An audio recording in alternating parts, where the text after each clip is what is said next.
Hello students, welcome to the fifth video of water treatment, which is unit number 1 of engineering chemistry. In the last video, we have studied hardness as one of the important quality parameter of water. We have studied what is hardness, what are the causes of hardness, what are the types of hardness, and how it can be experimentally measured. In this video, we will see how to convert this hard water into soft water.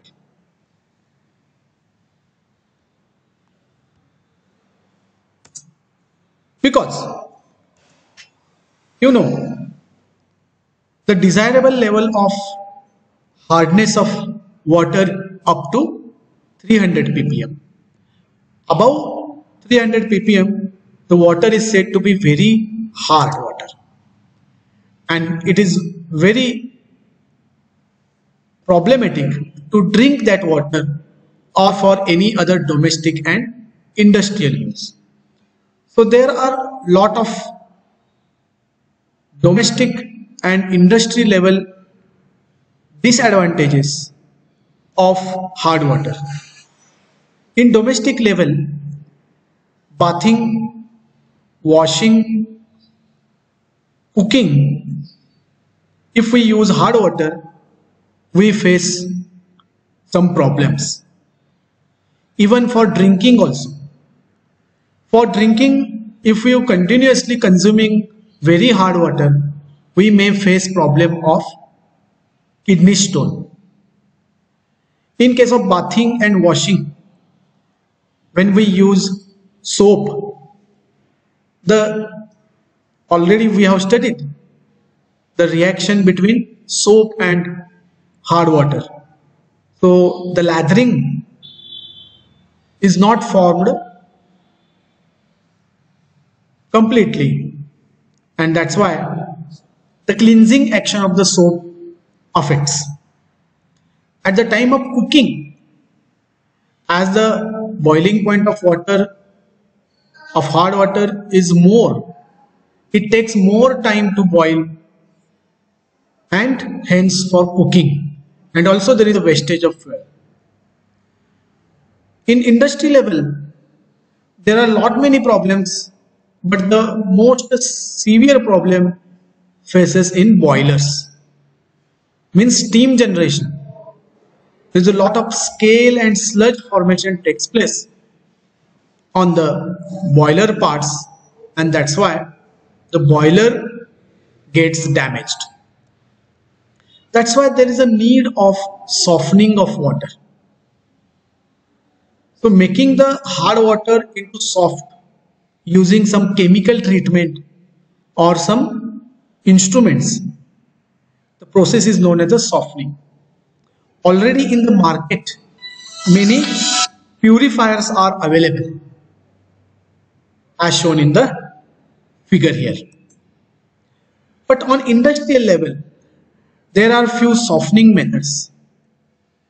In our syllabus, we have to study 3 softening processes: zeolite process, ion exchange process, and hot lime soda process. Let us see zeolite process. It is also known as a permuttite process. Zeolite is a Greek term. Zein means boiling and lithios means stone. Means zeolite means boiling stone. So these boiling stone contains complex compounds of oxides of sodium, aluminum, silicon. So zeolite is nothing but chemically hydrated sodium, aluminum and silicon oxides. It is capable of exchanging reversibly its sodium ion with hardness producing ions in the water like calcium, magnesium. Generally, we can give the formula of sodium zeolite as follows. sodium oxide, aluminum oxide and silicon oxide and water molecules. In short, it can be written as a Na2Z.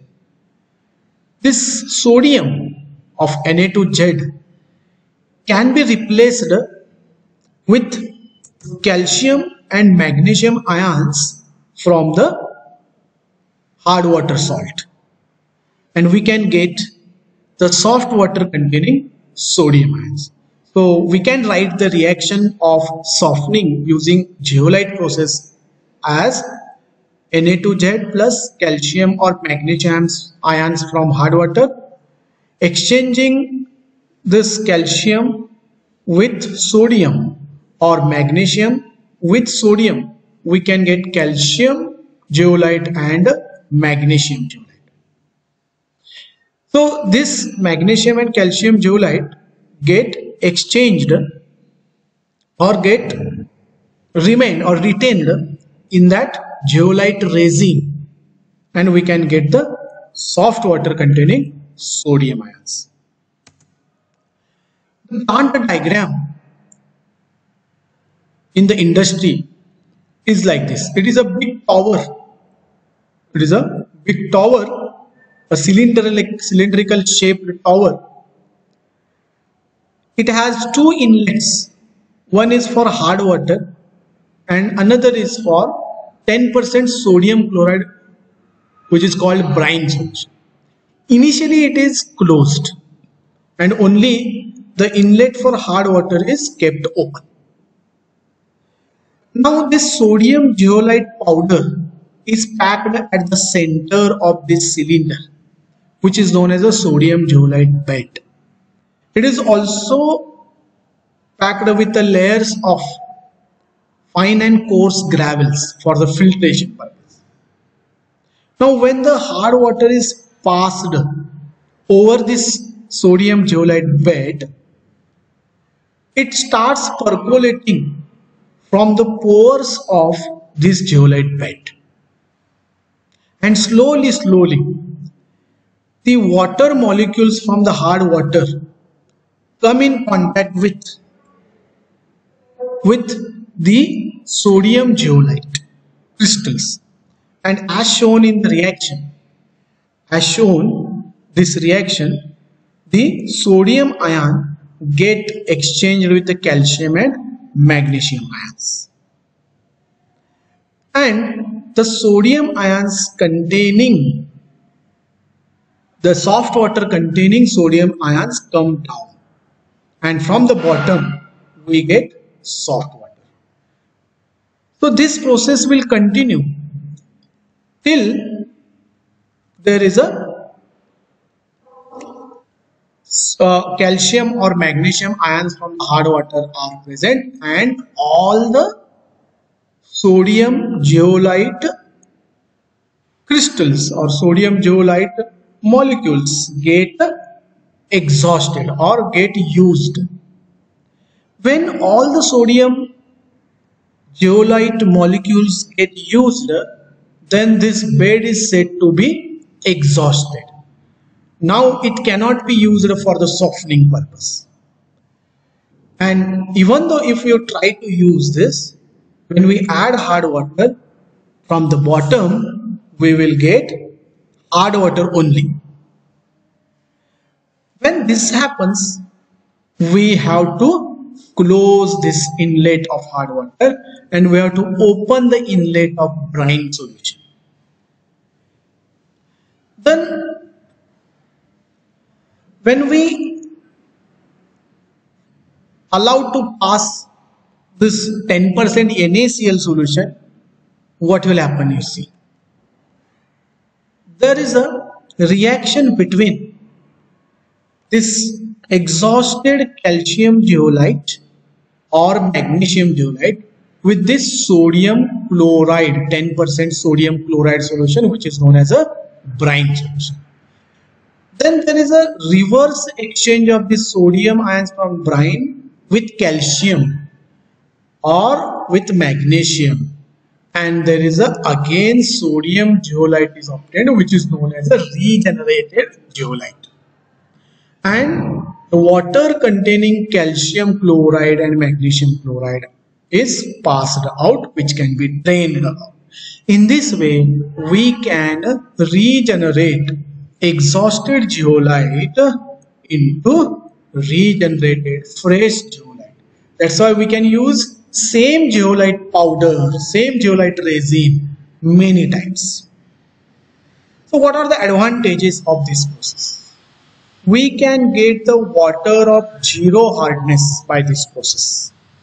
This process is clean, fast, and very less time is required for softening. There are no any solid precipitation formation, so no sludge formation. As I told, same zeolite can be used again and again. And this process automatically adjusts itself to water of different hardness.